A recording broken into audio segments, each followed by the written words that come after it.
Happy Monday, September 7th, Labor Day 2020. To God be the glory for yet another beautiful day that He has graced us with.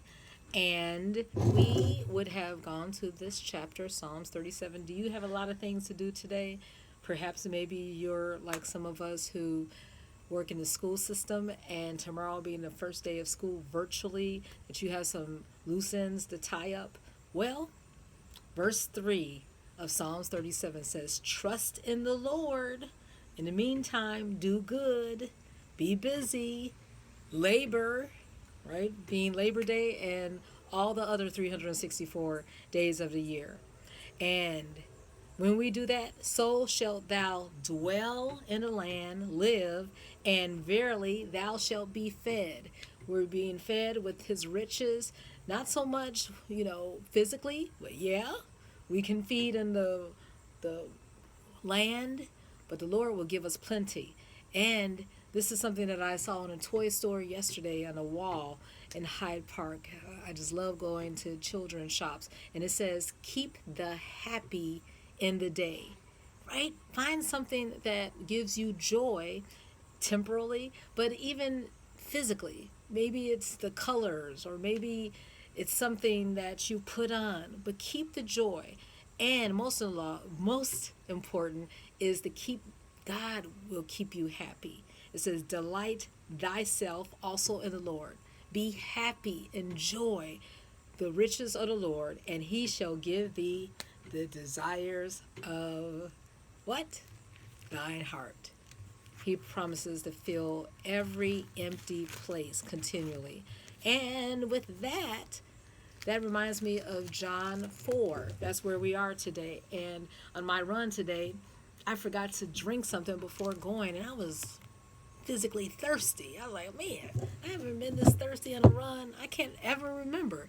Well, this is a story where there was a Samaritan woman, and Jesus met her at the well, and he told her to give me something to drink, and she was like, Jews don't intermingle with the Samaritans.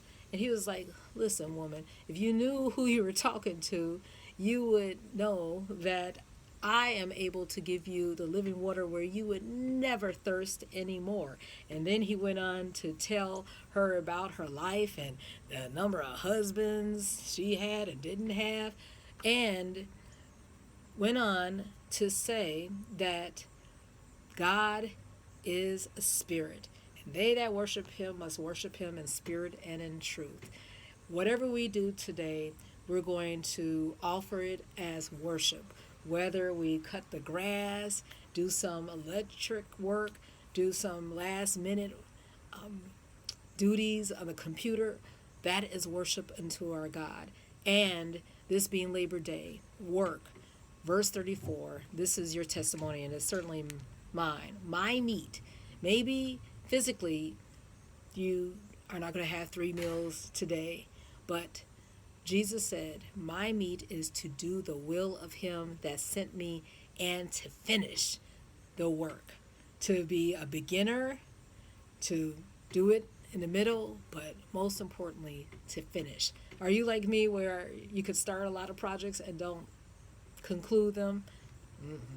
Now, God wants us to glorify him. He wants us to worship him, and know that also in this chapter he goes into the second miracle that he did.